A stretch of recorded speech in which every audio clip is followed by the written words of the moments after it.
Aqui em cima da mesa eu tenho basicamente todos os smartphones que eu usei nos últimos 7 anos. E todos eles têm uma coisa em comum. Todos são smartphones da Xiaomi. Mas isso é coisa do passado porque há poucos dias chegou aqui em casa o meu novíssimo Samsung Galaxy S25, um dos topos de linha da Samsung que representa o meu retorno para a marca depois de mais de 10 anos e me fez abandonar um verdadeiro legado de smartphones da Xiaomi. Para falar a verdade, eu ainda estou meio que conhecendo o S25 e os recursos que ele tem. Tem muita coisa nada a ver aqui, mas tem muita coisa legal também. Então eu queria aproveitar essa oportunidade para falar um pouco sobre como está sendo a minha experiência, sobre por que eu decidi voltar para a Samsung e por que o S25 em particular. E claro, vai ser inevitável fazer alguns comparativos com o meu antigo smartphone também. O S25 é o smartphone mais caro que eu já comprei na vida, então eu acho que o único jeito de eu pagar isso aqui é com o seu like e com uma mensagem do nosso apoiador. Genio Desk, hora de dar o tão merecido upgrade para o seu setup de trabalho e diversão com as mesas com regulagem automática de altura da Genio Desk. Aumente a sua ergonomia e deixe o seu ambiente mais organizado aproveitando o nosso cupom de desconto DioLinux para 5% off em toda a loja. Link na descrição. O S25 é um celular muito legal e ele tem uma excelente performance e acho que a gente nem precisa focar tanto nisso. Ele roda bem absolutamente tudo que existe para Android hoje em dia, em termos de apps e games, enfim,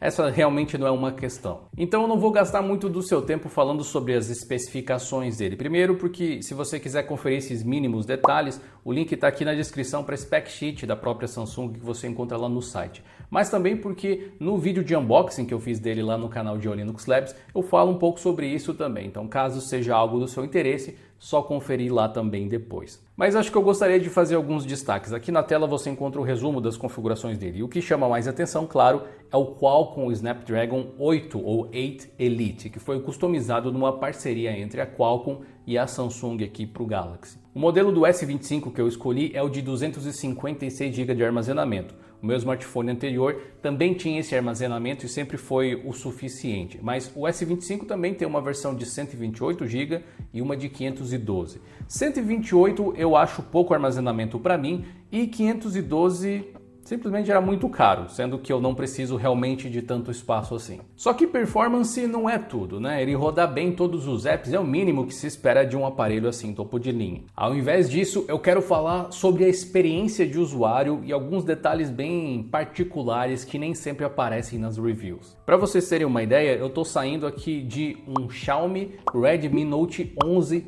Pro Plus 5G. Nem a zoeira, esse aqui é o nome dele mesmo, tipo o Dom Pedro dos celulares. E para ser sincero, eu tava até de alguma forma satisfeito com ele. Mas se o meu antigo Xiaomi não é de todo mal, por que eu decidi comprar o smartphone de praticamente R$7.000? Bom, tem alguns motivos, na verdade. Primeiro, eu percebi que eu não realmente estava satisfeito com o meu Xiaomi, eu estava conformado com ele, o que é bem diferente, né? Hoje em dia a MIUI tem várias coisas bem irritantes e é sempre bom mudar de áreas também. Além disso, eu gostaria que o meu smartphone novo pudesse fazer algumas coisas que o meu Xiaomi não é capaz de fazer. E em segundo lugar, e talvez o ponto mais decisivo de todos no processo da escolha, eu consegui aproveitar uma enorme promoção da Samsung na campanha do mês do consumidor. Isso levou o preço dele para próximo dos R$4.000, o que é muito dinheiro ainda, não há como negar, mas é um pouco mais fácil de justificar pelas minhas necessidades e também pelo que eu pretendo fazer com ele. Então, quais seriam as minhas necessidades e por que um Galaxy assim foi a minha escolha? Talvez possa até parecer meio bobo à primeira vista, mas eu nunca tive a experiência de ter um smartphone topo de linha de nenhuma marca e eu sempre quis saber como que era isso, qual que era a sensação. Eu sempre tive bons aparelhos, mas nenhum deles era o melhor possível que a marca tinha a oferecer mesmo naquela linha. Se bem que tecnicamente o S25 também não é o melhor da Samsung, porque tem o S25 Plus, tem o Ultra e tal, mas enfim, ele tá ali no pódio pelo menos. Basicamente eu estava entre comprar um iPhone e um Galaxy S25 para esse meu novo smartphone. Eu ainda pretendo ter um iPhone, mas eu confesso que eu vejo eles mais como uma ferramenta de trabalho do que como um aparelho pessoal, enquanto um Galaxy assim eu consigo mesclar, eu acho, entre as duas coisas. O meu interesse nos iPhones é especialmente as câmeras, é bom para quem trabalha com redes sociais, como a gente aqui no DioLinux, além de ser sempre bom ter contato ali com outros sistemas para poder até ter opiniões mais bem fundamentadas sobre as coisas ou até fazer alguns conteúdos relacionados. Para uso pessoal, eu ainda prefiro o modo Android de funcionar, digamos assim. Além disso, o S25 e a One UI da Samsung tem algumas coisas que eu nunca pude ter de forma simples com os meus aparelhos Xiaomi. Vocês podem até rir disso assim, mas são coisas que hoje em dia são comuns. Talvez você nem se importe mais, especialmente se você já tem um aparelho que tem esses recursos há muito tempo. Então deixa eu te dar uma geral aqui sobre as minhas impressões a respeito do Galaxy S25.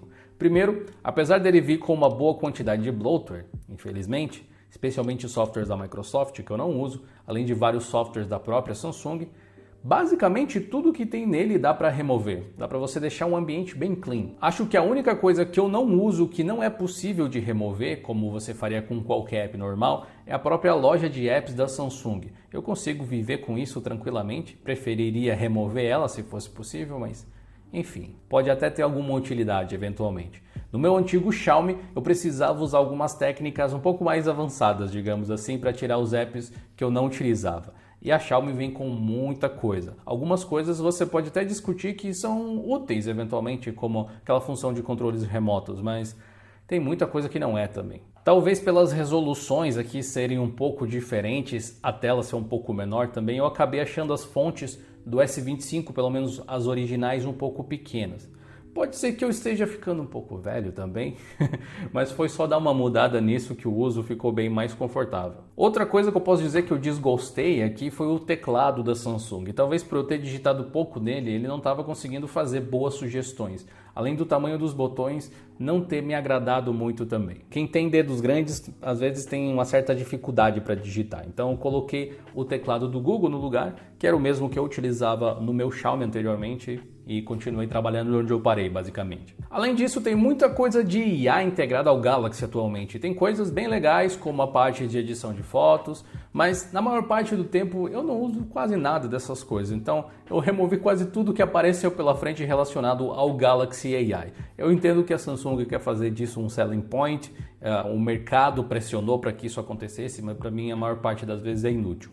Ponto positivo, o sistema não me impediu de fazer essa remoção nenhuma vez. A Xiaomi costuma ser bem mais incisiva sobre que apps eles preferem que você use. Ponto negativo, não tem como remover tudo completamente, nem que você quisesse. Quer dizer, não sem fazer alguma intervenção mais avançada pelo menos. Tem outros dois recursos que foram fundamentais também para a minha escolha do S25. O primeiro foi o DeX. Eu sempre quis usar essa ferramenta da Samsung de você poder usar o smartphone como se fosse um PC. Poucas empresas fizeram algo parecido até hoje, de meu conhecimento, e eu sempre achei que isso daria um ótimo vídeo aqui para o canal. Pretendo fazer algum vídeo a respeito disso no futuro, explorando em primeira pessoa, mas na verdade a gente já fez um vídeo a respeito do modo DeX da Samsung lá no canal de Linux Labs, vídeo apresentado para o Raul. Ele mostrou para vocês mais ou menos como isso funciona, e aí quem sabe aí no futuro eu faço a minha versão daquele vídeo. Como a Samsung costuma dar atualizações constantes no Android desses aparelhos assim, eu vou poder acompanhar novidades um pouquinho mais cedo, coisa que, como criador de conteúdo e curioso de carteirinha, também é sempre útil. E esse aí é justamente o segundo motivo, né? Por exemplo, agora com o Android 15 nós temos a opção de habilitar o container Linux diretamente no Android, parecido com o que o Chrome OS tem. Isso permite que a gente rode aplicativos, obviamente em ARM, mas dentro do ambiente Android aqui com um container Debian. Acho que vai ser bem interessante. Na real, pelo que eu observei, essa função ainda estava experimental e não estava disponível ainda na versão aqui do Android do Galaxy S25. Mas essa é uma das coisas que eu pretendo explorar no futuro e eu acredito que vai fazer parte integral dele. Se não fizer, eu te formato. Fora isso, tem algumas coisinhas legais que o celular tem que não eram coisas que eu estava exatamente buscando, mas que podem ser úteis em alguma viagem, tipo a função de intérprete, por exemplo, que entram como um bônus realmente. Olá, como você está? Hello, how are you? Have you tried to give it a like to this video? Você já tentou dar um gostinho a este vídeo? Um gostinho é bom. Então, antes de falar dos recursos do S25 que foram diferenciais para mim, além do DeX e do container Linux lá que eu tinha mencionado, a gente pode fazer um pequeno comparativo entre ele e o meu smartphone antigo da Xiaomi. Lembrando que esse Xiaomi aqui que eu costumava usar é um modelo também bem mais barato do que o S25. Então a minha intenção não é comparar os dois celulares porque eles são concorrentes. Eles não são. Mas sim comparar eles para entender o tamanho da mudança na minha experiência de uso ao fazer essa troca. Que, por exemplo, em termos de bateria, francamente foi um downgrade. Não tão grande assim, mas inegavelmente foi. Ainda que a bateria em 100% no meu uso dure 1 dia e meio tranquilamente, talvez até mais, dependendo do que eu faça nele, o carregamento do S25 é bem mais lento do que o do meu antigo Xiaomi. Sem falar que eu tenho ele aqui há uns 2 anos, quase 3 anos praticamente, e a bateria dele ainda funciona muito bem, não tenho nem o que reclamar. Ambos têm o carregamento rápido, mas usando os Power Bricks que cada um tem na sua própria caixa, não tem nem comparação. Para você ter uma ideia, um dia desses eu deixei os dois zerarem e simplesmente coloquei os dois carregarem ao mesmo tempo por mais ou menos uns 10 minutos. Eu liguei os dois ao mesmo tempo, inclusive o Galaxy dá boot muito mais rápido do que o meu celular antigo da Xiaomi, mas a quantidade de bateria carregada nem se compara. Enquanto o Galaxy ficou ali com 24% de bateria, indo do 0 a esses 24 em 10 minutos, mais ou menos, o Xiaomi carregou 64% nesse mesmo tempo. Esse é um dos recursos desse Redmi que eu mais gosto. Se você tiver, sem bateria ou tem pouco tempo para carregar antes de sair de casa, alguma coisa assim, 5 ou 10 minutinhos já é o suficiente para você passar o dia muitas vezes. E a tela foi outra coisa que eu acabei estranhando bastante, porque elas têm tecnicamente meia polegada de diferença. Mas a do Galaxy pareceu muito menor nos primeiros dias. É aquela coisa, né? Agora eu meio que me acostumei já e até gosto de conseguir mexer praticamente em toda a tela só com uma mão confortavelmente, coisa que não era tão fácil assim com o Xiaomi, já que a parte de cima aqui do celular eu não consigo alcançar tão bem. Um detalhe que faz bastante diferença aqui é a taxa de atualização de tela adaptável que o Galaxy tem. O Xiaomi também chegava aos 120 Hz, mas era uma escolha, ou você ia de 60 ou 120. No Galaxy a gente tem o VRR, o Variable Refresh Rate, que faz com que tudo pareça fluir um pouco melhor na tela. Para assistir conteúdo eu não senti assim muita diferença, mas o Galaxy parece um pouco melhor em tons mais escuros. Pouca coisa. As duas telas têm praticamente a mesma resolução, mas como a tela do Galaxy é menor, acaba tendo uma densidade de pixels um pouco maior, que é o que eu acho que causa essa sensação de maior nitidez em alguns tipos de cena. Eu achei o som do Galaxy melhor, apesar de dar umas estouradas ali quando tiver com o volume no máximo, mas como eu geralmente uso fones de ouvido, esse aspecto não faz tanta diferença assim, sinceramente. A câmera é um aspecto importante também, já que eu posso usar ele como uma segunda câmera para gravar os vídeos aqui do canal e tal. Para vocês terem uma ideia da qualidade dela, tem um unboxing que a gente gravou recentemente no canal de Linux Labs de um smartwatch que foi capturado utilizando o Galaxy. Mas como imagens valem mais do que 1000 palavras, como se diz por aí, eu vou colocar algumas fotos comparativas e um vídeo aqui também para vocês terem uma ideia da diferença do meu antigo celular pro novo. Bom, eu estou gravando aqui basicamente a mesma cena do mesmo ângulo e as duas aqui no caso têm o mesmo problema.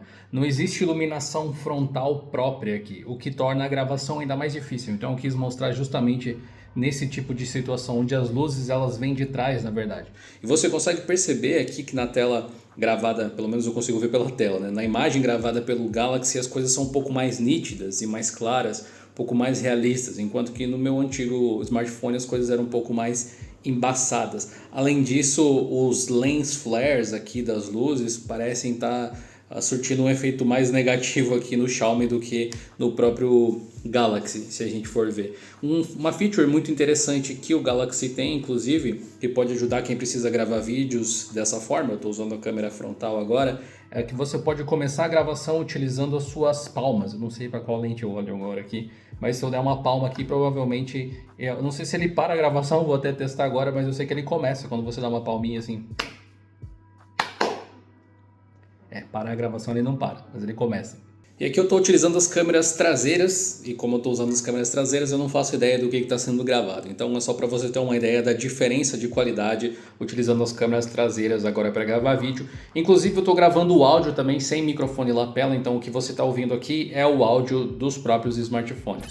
Tem coisas em particular que me fizeram querer comprar um novo smartphone. E ainda que outros smartphones tenham essas funcionalidades que eu vou listar agora, o Galaxy acaba entregando um conjunto da obra bem mais completo e robusto que acabou me agradando bastante. Primeiro, eu queria um smartphone com suporte para eSIM. O meu Xiaomi antigo aqui não tem isso. Algo que pode ser extremamente útil para poder viajar para outros lugares e usar dados sem precisar ficar comprando SIM cards físicos, coisa que eu já fiz e sempre foi um rolê. Outra coisa que eu não tinha acesso do meu antigo celular e que eu tenho acesso nesse novo é o carregamento por indução. Sim, para carregar um celular sem fio, sabe? Talvez isso seja algo extremamente comum para o seu dia a dia, como eu disse antes, mas no meu aparelho anterior eu nunca tive essa possibilidade.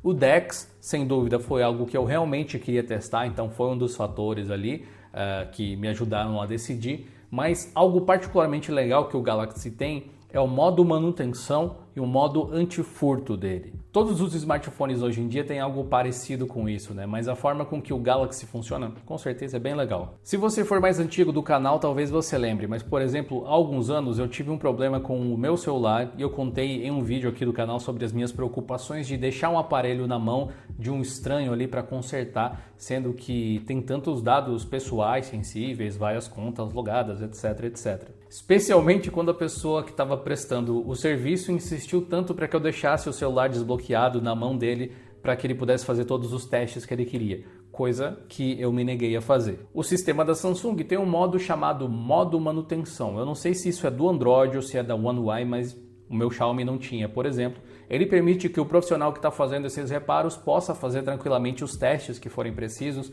mas ao mesmo tempo ele protege todos os dados ali do aparelho. Eu achei muito conveniente. E outra coisa legal é o modo anti-roubo, justamente. Além de ter aquele esquema lá do próprio Google de você encontrar o celular, ele tem um sistema próprio também que se parece com o do iPhone e pode funcionar offline até mesmo, que vai utilizar outros Galaxies por aí para encontrar o aparelho. Além disso, ele tem algumas outras configurações que podem exigir biometria. Caso o smartphone seja roubado, para alterar as configurações avançadas do sistema, vai ser necessário colocar digital se ele detectar pelo GPS, por exemplo, que ele está fora de casa. Se o celular detectar que alguém pegou ele da sua mão e correu, a tela bloqueia instantaneamente também, entre vários outros pequenos detalhes legais. Você pode até criar uma mecânica de que se isso acontecer, ele vai meio que se bloquear ou vai ligar para algum número, alguma coisa assim, é bem interessante. Confesso que eu estou bem empolgado com o meu novo S25, agora com a sensação de finalmente ter acesso a algumas tecnologias que para muita gente já eram comuns há algum tempo. E claro, ele vai me ajudar a trazer conteúdo aqui para o canal também. Então se vocês quiserem um vídeo especial sobre o modo DeX, não esqueçam de comentar e não esqueçam de conferir o nosso apoiador de hoje. Genio Desk, o seu celular também vai ficar mais bonito em cima de uma mesa da Genio Desk como essa. Não deixe de conferir o link na descrição para conhecer as mesas com regulagem automática de altura, as cadeiras e os acessórios que a Genio Desk tem para deixar o seu setup ainda mais bonito e ergonômico. Todos vocês que acompanham o canal têm 5% de desconto em toda a loja, é só usar o cupom DioLinux. Um fato curioso aqui, eu gosto bastante dos produtos da Samsung, mas a gente não fala tanto assim sobre eles por aqui, não sei porquê, eu acho que eu não adquiri tantos assim ao longo dos últimos anos. Quem sabe isso mude a partir de agora, né? Um dos vídeos que a gente tem sim a respeito de tecnologias da Samsung é esse aqui ao lado sobre o F2FS, um sistema de arquivos que eles criaram para dispositivos de memória NAND. Clica aí para conferir e a gente se vê na próxima. Falou!